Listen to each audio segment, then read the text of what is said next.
ഇന്ന് നമുക്ക് മഹാപുരുഷനായ ദിവ്യപുരുഷനായ ആഞ്ജനേയ സ്വാമീന്റെ കഥ പറഞ്ഞാലോ. എത്ര എത്ര രഘുനാഥ കീർത്തനം തത്ര തത്ര കൃതമസ്തകാഞ്ജലിം ബാഷ്പവാരി പരിപൂർണലോചനം മരുതിം നമത രാക്ഷസാന്തകം മനോജവം മാരുതതുല്യവേഗം ഇതേന്ദ്രിയം ബുദ്ധിമതാം വരിഷ്ഠം വാതാത്മജം വാനരയൂഥമുഖ്യം ശ്രീരാമദൂതം ശരണം പ്രപദ്യേ. അഞ്ജനേയമതിപാടലാനനം കാഞ്ചനാദ്രികമനീയ വിഗ്രഹം പാരിജാതതരുമൂലവാസിനം ഭാവയാമി പവമാനനന്ദനം. രാമഭക്ത ഹനുമാൻ അത്രമാത്രം പ്രശസ്തിയും പ്രാഗൽഭ്യവും ഒക്കെയുള്ളൊരു ആളല്ലേ രാമഭക്ത ഹനുമാൻ. ഒരത്ഭുത പ്രതിഭാസമല്ലേ. വേദാംഗ അംഗങ്ങളിൽ മഹാപണ്ഡിതനും സർവശാസ്ത്ര പാരംഗതനുമായ മാരുതി മഹാഭാഗവതനും മഹാശക്തനുമാണല്ലോ. അഞ്ജനേയൻ ദേവനല്ല, എന്ന രാക്ഷസനല്ല, എന്ന മനുഷ്യനല്ല, ദേവാംശഭൂതനാണ്, രാക്ഷസ അന്തകനാണ്, മനുഷ്യരുടെ ആരാധ്യനാണ്, സർവദേവന്മാരാലും അനുഗ്രഹീതനാണ് അദ്ദേഹം. രാക്ഷസരെയും മനുഷ്യരെയും ധാർമ്മിക മൂല്യങ്ങൾ പഠിപ്പിക്കുന്ന പവനപുത്രൻ, മഹാജ്ഞാനിയാണ് കേട്ടോ. സ്വബലം മറ്റുള്ളവർ ഓർമ്മിപ്പിക്കുമ്പോഴാണ് അറിയുമ്പോഴാണ് ഇവൻ മഹാശക്തനായി തീരുന്നത്. അതുവരെ ഇങ്ങനെ സാധാരണ ഒരു കുരങ്ങ് വെച്ചിട്ട് ഇങ്ങനെ കഴിച്ചു കൂട്ടിയെന്നാ ജാമ്പവാൻ പറഞ്ഞങ്ങ് ഇതാകുമ്പല്ലേ ഉയർന്ന ആകാശത്തോളം മുട്ടിയ ആ ശക്തി മുഴുവനും പ്രകടിപ്പിച്ചത്. അങ്ങനെ ഒരാള്, അതൊരു ശാപം പോലെയാണ് അദ്ദേഹത്തിന്. ഈ പരാക്രമശാലിയുടെ അനേകം അത്ഭുത കർമ്മങ്ങൾ ആദികവി അനേകം തവണ വാഴ്ത്തിയിട്ടുണ്ടല്ലോ. രാമായണത്തിലെ പ്രപഞ്ചം മുഴുവൻ ഇളക്കി മറിക്കുവാൻ കഴിവുള്ള സാക്ഷാൽ വായു ഭഗവാൻ പുത്രന്റെ ബലം അനന്തമല്ലെങ്കിലല്ലേ അത്ഭുതപ്പെടുവാനുള്ളൂ. ജ്ഞാനപ്രദീപമായ സവിതാവിന്റെ ശിഷ്യനാകാൻ ഭാഗ്യം ലഭിച്ച മാരുതി ജ്ഞാനി അല്ലെങ്കിലല്ലേ അത്ഭുതപ്പെടുവാനുള്ളൂ.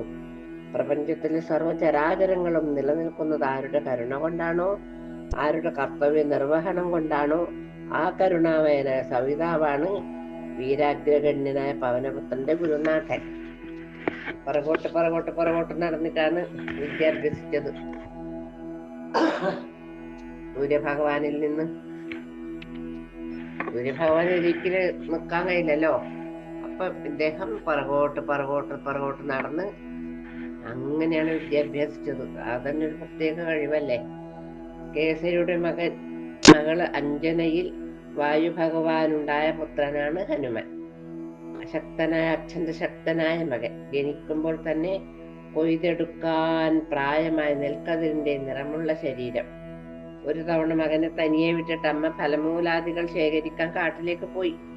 വിശക്കുന്ന മകനെ അമ്മ വരുന്നതിന് മുമ്പ് തന്നെ അനേകായിരം യോജന ദൂരെ ചുവന്ന പഴുത്തൊരു ഫലം ദൃശ്യമായി. അത് വിഴുങ്ങി വിശപ്പടക്കാനായിരുന്നു പിന്നത്തെ പുറപ്പാട്. ആരാത്? സൂര്യഭഗവാൻ. ഈ ആഞ്ജനേയ സ്വാമിന്റെ കഥയിൽ അന്ന് കുറേ ആൾക്കാർക്ക് ഈ ഇദ്ദേഹമായിട്ട് ബന്ധമുണ്ട്. എന്താ, ശിവചൈതന്യം ഉണ്ട് എന്ന് പറയുന്നു, പിന്നെ കേസരിയുടെ പുത്രനാണ് എന്ന് പറയുന്നു, പിന്നെ ആ വായു ഭഗവാന്റെ പുത്രനാണെന്ന് പറയുന്നു.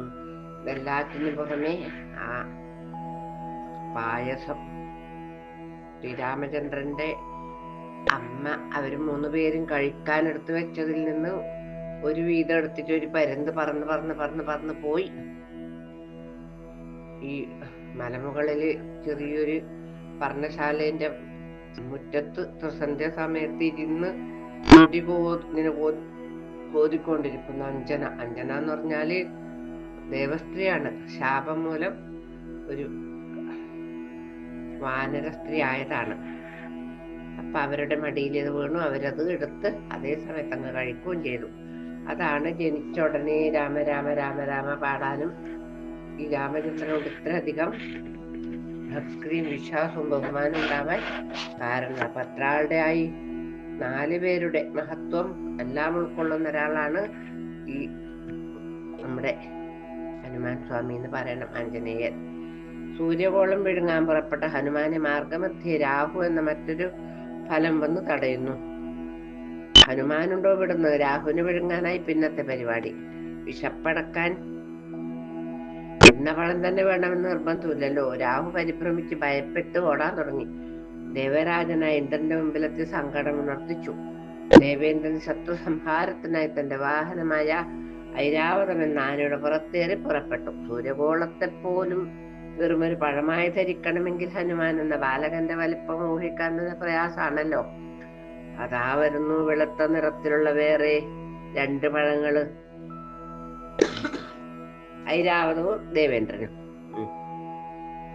പവനപുത്രൻ ഇവരെ ഭക്ഷിക്കാനായി അടുത്തേക്ക് നീങ്ങി. ഇന്ദ്രൻ തന്റെ വജ്രായുധം പ്രയോഗിച്ചു. ഹനുമാൻ ഒരു ചെറിയ മോഹാലസ്യം സംഭവിക്കുകയും ചെയ്തു. ഈ ദേവേന്ദ്രൻ ഒരു സ്ഥലകാല ബോധമില്ലാത്ത പോലത്തെ ഒരു മനുഷ്യൻ, ഒരു ദേവനാണ്. ഒരു ദേവൻ എന്നത് വേണ്ടാതെ പണിയെടുക്കൂലോ. അങ്ങനെ സ്വയം ആത്മരക്ഷകായിരിക്കും വജ്രായുധം പ്രയോഗിച്ചത്. തന്റെ പ്രിയപുത്രന്റെ ദുസ്ഥിതി കണ്ട് ദുഃഖിതനായി പിതാവ് വായുദേവൻ എന്ത് ചെയ്തു? മകനെയും വാരിയെടുത്തുകൊണ്ട് വലിയൊരു ഗുഹാന്തർഭാഗത്ത് കയറി സ്ഥിരമായി നിന്നു, ചലിക്കുന്നില്ല. വായുഗതാഗതമില്ലാതായ സമയത്ത് സർവ്വ ജീവജാലങ്ങളും നിശ്ചലരായില്ലേ, പിന്നെ പറയാനില്ലല്ലോ. ത്രിമൂർത്തികൾ പോലും വളരെ വിഷമിച്ചു. ശ്വാസം കിട്ടുന്നില്ല. മനുഷ്യ മൃഗ ദേവ രാക്ഷസാദികളെല്ലാം ശ്വാസം മുട്ടി, വയറ് വീർത്തു, വിലാപം തുടങ്ങി, കരയാൻ തുടങ്ങി. എല്ലാരും ഒന്നും ചെയ്യേണ്ടെന്ന് അറിയുന്നില്ല. ബ്രഹ്മദേവൻ പെട്ടെന്ന് കാര്യം മനസ്സിലാക്കി ശിവനോടും ഇന്ദ്രാദി ദേവന്മാരോടും ഒന്നിച്ച് വായുദേവൻ ഇരിക്കുന്ന ഗുഹ അന്തർഭാഗത്തിൽ എത്തിച്ചേർന്നു. ബ്രഹ്മദേവന്റെ തലോടലേറ്റപ്പോൾ ഹനുമാൻ മോഹാലസ്യത്തിൽ നിന്നുണർന്നു. എല്ലാ ദേവന്മാരും ഹനുമാൻ അനുഗ്രഹങ്ങൾ ചൊരിഞ്ഞു എന്ന് മാത്രമോ പോരാ, യമനും ശിവനും ഇന്ദ്രനും താതാങ്ങളുടെ ആയുധങ്ങൾ മാരുതിക്ക് ഏൽക്കുകയിൽ നിന്ന് വരവും കൊടുത്തു. ഞങ്ങളുടെ ഒന്നും ആയുധം അങ്ങയുടെ മകനെ ഏൽക്കൂലാന്ന് ഒരു വരവും കൊടുത്തു വായു ഭഗവാന്. വരബലത്താൽ പൂർവാധികം ശക്തി ആർജിച്ച് ഹനുമാൻ ആശ്രമങ്ങളെ തപസ്സനുഷ്ഠിക്കുന്ന മഹർഷിമാരെ പലതരത്തിലും ദ്രോഹിക്കാൻ തുടങ്ങി. കുട്ടിക്കളിയാണേ. മഹർഷിമാരെല്ലാം ഒത്തുചേർന്ന് ആലോചിച്ചു. ഇവന്റെ അച്ഛനായ വായു ഭഗവാൻ ഓർത്തുകൊണ്ട് കഠിനമായ ശാപവാക്കുകളൊന്നും അവർ പറഞ്ഞതുമില്ല. എന്നാൽ സ്വന്തം ബലം ഇവന് മറന്നു പോകട്ടെ, അതാണ് ശാപം. മറ്റുള്ളവർ ശക്തനാണെന്ന് ഓർമ്മിപ്പിക്കുമ്പോൾ മാത്രമേ ഇവന് സ്വബലം അറിയാനിടവരുന്നു മാത്രം ശാപവാക്ക് പറഞ്ഞു. ബലമുണ്ടെങ്കിലേ, ശക്തി ഉണ്ടെങ്കിലേ ഈ ദ്രോഹത്തിന് പോകൂലൂ എന്നുള്ളതാണ് അവർ വിചാരിച്ചത്. അത് തൽക്ഷണം പ്രാവർത്തികമാവുകയും ചെയ്തു. സർവജ്ഞനായ സൂര്യഭഗവാനെ സമീപിച്ച് വേദശാസ്ത്രങ്ങൾ അഭ്യസിപ്പിക്കുവാൻ അപേക്ഷിച്ചു. തനിക്ക് നിരന്തരമായ കർമ്മബാഹുല്യത്താൽ ഒട്ടും സമയമില്ലെന്ന് പറഞ്ഞ് സൂര്യഭഗവാൻ ആദ്യം ഒഴിഞ്ഞു മാറാൻ ശ്രമിച്ചു. അദ്ദേഹം ഒന്നിച്ചു സഞ്ചരിക്കാമെങ്കിൽ യാത്രാമധ്യേ പഠനമാകാമെന്ന് അവസാനം സവിതാവ് സമ്മതിച്ചു. ഗുരുവായ സവിതാവിൽ നിന്ന് സർവശാസ്ത്രങ്ങളും അഭ്യസിച്ചു. പിന്നീട് സ്വന്തം ശക്തി അറിയാതെ സുഗ്രീവനോടൊത്ത് ബാലികാരാമലയിൽ താമസം തുടങ്ങി. പാവം സുഗ്രീവന്റെ മന്ത്രിയായി. സീതാന്വേഷണ സമയത്ത് രാമലക്ഷ്മണന്മാരെ കണ്ടെത്തുന്നതോടെ വീരമാരുതി തന്റെ യഥാർത്ഥ ജീവിത ദൗത്യം ആരംഭിക്കുകയാണ്. രാമചന്ദ്രനെ കണ്ടെത്തുന്നതോടെ ആദികാവ്യത്തിലെ അനശ്വരതാരമായ ഈ അത്ഭുത പ്രതിഭാസത്തിന്റെ അത്ഭുത കർമ്മങ്ങൾ സർവ്വ ആദരണീയമാകുന്നു. കാട്ടിൽ വെച്ച് രാമലക്ഷ്മണന്മാരെ കണ്ടുമുട്ടിയ പരമഭാഗവതനായ ഹനുമാൻ അവരെ സ്വന്തം ചുമലിലേറ്റാണ് സുഗ്രീവ സന്നിധിയിലെത്തിക്കുന്നത്. നമുക്കറിയാം, രാമായണത്തില് വളരെ വിശദമായിട്ട് പറയുന്നുണ്ടല്ലോ. രാമലക്ഷ്മണന്മാരെ ചുമലിലേക്ക് നടക്കുവാൻ മറ്റാർക്കാണ് ഭാഗ്യമുണ്ടായത്? ദശരഥനും കൗസല്യക്ക് പോലും കിട്ടാത്ത സൗഭാഗ്യം, പരമാനന്ദം, അത് ആഞ്ജനേയന് ലഭിച്ചു. അതും പായസത്തിന്റെ ഗുണം.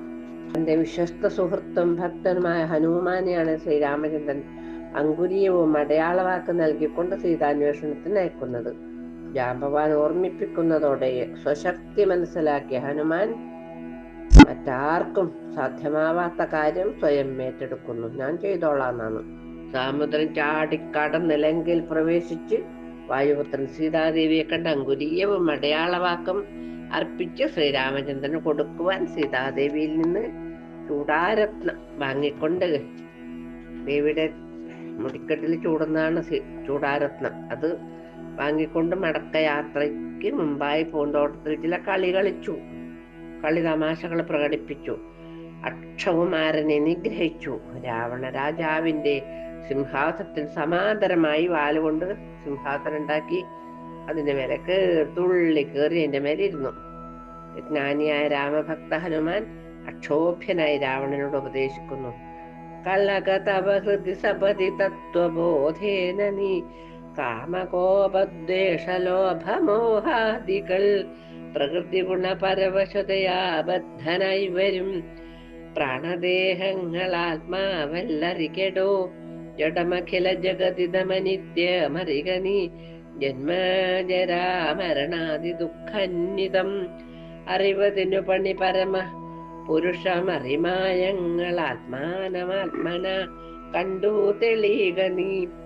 കലുഷമനവധി ജഡതി ചെയ്തിതെന്നാക്കിലും കാരുണ്യമീ വണ്ണമില്ല മറ്റാർക്കുമേ. എന്റെ പ്രഭുവിന്റെ അത്ര കാരുണ്യം ആർക്കുമില്ല, നീ നേരെയാവാൻ നോക്കുന്നതാണ് രാവണനോട് പറയുന്നത്. തത്വശാസ്ത്ര പണ്ഡിതനും ചിന്തകനുമായ മഹാജ്ഞാനിയായ പരമഭക്തനായ ഹനുമാനെയാണ് ആദികവിയുടെ അവതരിപ്പിക്കുന്നത്. ലങ്കയിൽ രാമരാവണ യുദ്ധം മൂർധന്യാവസ്ഥയിലെത്തിയ സന്ദർഭം. രാവണന്റെ വേൽത്തട്ടി ലക്ഷ്മണകുമാരൻ മൂർച്ഛിച്ചു വീണു. പിന്നീടൊരിക്കൽ ഇന്ദ്രജിത്തിന്റെ ബ്രഹ്മാസ്ത്രം കൊണ്ടും ബോധക്ഷയമുണ്ടായി. വന്ധ്യവയോധികനായ ജാമ്പവാൻ ഉടനെ പവനപുത്രൻ അന്വേഷിച്ചു വരുത്തി. കാരണം ഹിമാലയ പ്രാന്തത്തിലെ മൃതസഞ്ജീവനി കൊണ്ടുവരാൻ മറ്റാർക്ക് കഴിയും? ആർക്കും കഴിയില്ല. ഇവിടെയും മാരുതി മറ്റാർക്കും കഴിയാത്ത അത്ഭുതകൃത്യം നിർവഹിക്കുകയാണ്. വിനയാന്വിതനായ മാരുതി ഒരിക്കലും താൻ അസാധാരണനാണെന്ന് അഹങ്കരിക്കുന്നുമില്ല. ഒരഹങ്കാരം വന്നിട്ടേയില്ല. അതാണ് ഭക്തന്മാരുടെ ലക്ഷണം. ദ്വാപരയുഗത്തിലും ത്രേതായുഗത്തിലും എല്ലാം ഈ അനശ്വര താരം തന്റെ സാന്നിധ്യം ആവശ്യം വരുമ്പോഴെല്ലാം പ്രത്യക്ഷപ്പെടുകയും തന്റെ ദൗത്യം നിർവഹിക്കുകയും ചെയ്യുന്നതായി കാണാം. കല്യാണ സൗഗന്ധികം ദ്രൗപദിയുടെ അഭ്യർത്ഥന മാനിച്ച് ഭീമസേനൻ പുഷ്പം കൊണ്ടുവരാനായി പുറപ്പെടുന്നു. തന്റെ സഹോദരനായ ഭീമസേനൻ ബലവാനാണെങ്കിലും അവൻ അനുഭവജ്ഞാനം കുറവാണെന്ന് മനസ്സിലാക്കി. ജ്യേഷ്ഠനായ ഒരക്ഷമക്കളല്ലേ. ഹനുമാൻ ഭീമന്റെ അഹംബോധം കുറച്ചു കൊണ്ടുവരാനായി ഒരു വൃദ്ധ കുരങ്ങിന്റെ പടുവൃദ്ധനായ ഒരു വാനരന്റെ വേഷം ധരിച്ച് മാർഗമധ്യേ കിടക്കുകയാണ്. തന്റെ അനുജന് വേണ്ടുന്ന ഉപദേശങ്ങൾ കൊടുത്ത് മടങ്ങിയ ഹനുമാൻ ശ്രീരാമചന്ദ്രനെ തന്നെ സദാസമയവും മനസ്സിൽ ധ്യാനിച്ച് പരമാനന്ദം അനുഭവിക്കുന്നു. അപ്പോഴല്ലേ പറയുന്നത്, നോക്കടാ നമ്മുടെ മാർഗേ കിടക്കുന്ന മർക്കടാ നീ എങ്ങ് മാറിക്കിടാ ഷഠാ എന്നാണ് അനിയൻ പറയുന്നു. നീ എന്റെ വാല് ചാടി കടന്നിട്ട് പോയിക്കോളൂ, എനിക്ക് അനങ്ങാനേ പറ്റുന്നില്ല പറഞ്ഞു. അപ്പം പറഞ്ഞു വാല് ചാടാൻ നോക്കി, ചാടി കിടക്കാൻ പറ്റുന്നില്ല. പിന്നെ അങ്ങ് വാലിന്റെ അങ്ങ് അറ്റം വരെ നോക്കി, വാല് നീണ്ട് പോന്നു. അപ്പൊ വിചാരിച്ചു എന്റെ ഈ വംശത്തിൽ എനിക്കൊരു ജ്യേഷ്ഠനുണ്ട്, അതുകൊണ്ട് ഞാൻ കടന്നു തുള്ളാൻ പറ്റൂല എന്നിട്ടാണ് ഇങ്ങനെ പോയത്. അവസാനം മനസ്സിലായി, സ്വന്തം കാണിച്ചു കൊടുത്തു, ഞാൻ നിന്റെ ജ്യേഷ്ഠൻ തന്നെയാണ് എന്ന് പറഞ്ഞ സ്വന്തം ഭാവം, ആ രൂപം കാണിച്ചു കൊടുത്തു. പറഞ്ഞു, നീ അങ്ങനെ പോയിക്കൂടാ അനുജ, എന്തൊക്കെയോ തടസ്സങ്ങള് എനിക്ക് ഉണ്ടാവും, അതൊക്കെ ഞാൻ പറഞ്ഞ് നിന്നെ ബോധിപ്പിക്കാനാണ് ഞാൻ ഈ വേഷത്തിലൂടെ കടന്നത് കേട്ടോ എന്നൊക്കെ പറഞ്ഞ് സമാധാനിപ്പിച്ച് പറഞ്ഞേച്ചു. കൃഷ്ണാവതാരകാലം. കൃഷ്ണൻ രുക്മിണിയും രാമനും സീതയുമായി വേഷം മാറേണ്ടി വന്നു. കൃഷ്ണൻ രുക്മിണിയും രാമനും സീതയുമായി. കാരണം ഹനുമാൻ പറഞ്ഞു, എനിക്കെന്റെ രാമനെയും സീതയും മാത്രമേ പരിചയമുള്ളൂ എന്ന്. സന്ദർഭം ഇതാണ്. ഒരു തവണ ഗരുഡന്റെയും സത്യഭാമയുടെയും ജ്യേഷ്ഠനായ ബലരാമന്റെയും അഹംബോധത്തെ കുറച്ചു കൊണ്ടുവരാനായി ഭഗവാൻ ശ്രീകൃഷ്ണൻ നാരദ മഹർഷിയെ ഹനുമാനെ കൂട്ടിക്കൊണ്ടുവരുവാൻ നിയോഗിക്കുന്നു. ആദ്യം വരാൻ കൂട്ടാക്കാതെ, ഞാൻ വരില്ല, എനക്കെന്റെ ശ്രീരാമചന്ദ്രനെ കാണണ്ടോ എന്നാണ് പറയുന്നത്. ശ്രീരാമനാമ ഗാനത്തിൽ വിലയം പ്രാപിച്ച ദ്വാരകയിൽ. അപ്പൊ ഹനുമാൻ എന്ത് ചെയ്തു, അല്ല നാരദൻ എന്ത് ചെയ്തു, ശ്രീരാമ രാമ രാമ കീർത്തനങ്ങൾ പാടുമ്പം ഇങ്ങനെ ഒരു സ്വപ്നാടകന്റെ മാതിരി പുറകെ തന്നെ വന്നു. അങ്ങനെ ഗരുഡനെയും ബലരാമനെയും പരാജയപ്പെടുത്തിയ ഹനുമാൻ രാമനെയും സീതാദേവിയെയും, അത് രണ്ടുപേരും ശ്രീകൃഷ്ണൻ രുക്മിണിയും മുമ്പിൽ കാണുന്നതോട് വിനയാന്വിതനാകുന്നു.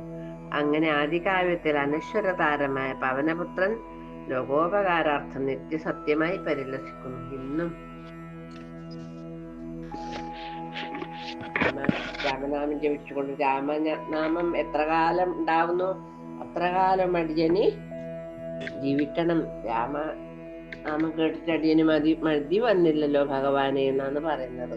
അപ്പൊ ശ്രീരാമചന്ദ്രൻ പറയുന്നു, ലോകം ഉള്ള കാലത്തോളം എന്റെ നാമം ഉണ്ടാവും, അതുകൊണ്ട് അത്രയും കാലം ഇനിയും ചിരഞ്ജീവിയായിട്ട് കഴിയട്ടെ എന്ന് അനുഗ്രഹിച്ചു. അപ്പൊ ഇന്നും ചിരഞ്ജീവിയായിട്ട് രാമനാമം ജപിച്ചുകൊണ്ട് ഹനുമാൻ സ്വാമി ഉണ്ടെന്നാണ് പറയുന്നത്. അങ്ങനെ ഈ ഹനുമാൻ സ്വാമിയുടെ കഥ നമ്മൾ ഇന്ന് അവതരിപ്പിച്ചു. താല്പര്യമുള്ളവർ കേൾക്കട്ടെ, കേൾക്കാൻ ഭാഗ്യമുള്ളവർ കേൾക്കട്ടെ എന്നാണ് പറയേണ്ടത്. അപ്പോ ഇന്ന് എത്ര പേർ പറയാൻ പറ്റി. നാളെ നമുക്ക് വേറൊരു കഥയുമായി വരാം. അതുകൊണ്ട് ഇന്നത്തെ ഭാഗം ഭഗവാന്റെ പാദത്തിൽ സമർപ്പിച്ച് നമുക്ക് ഒരു മംഗളം ചൊല്ലണ്ട ശ്രീരാമചന്ദ്ര സ്വാമിക്ക്. മംഗളം കോസലേന്ദ്രായ മഹനീയ ഗുണാബ്ധയേ ചക്രവർത്തി ധനൂജായ സാർവഭൗമായ മംഗളം. വേദവേദാന്തവേദ്യായ മേഘശ്യാമളമൂർത്തയേ പുംസാം മോഹനരൂപായ പുണ്യശ്ലോകായ മംഗളം.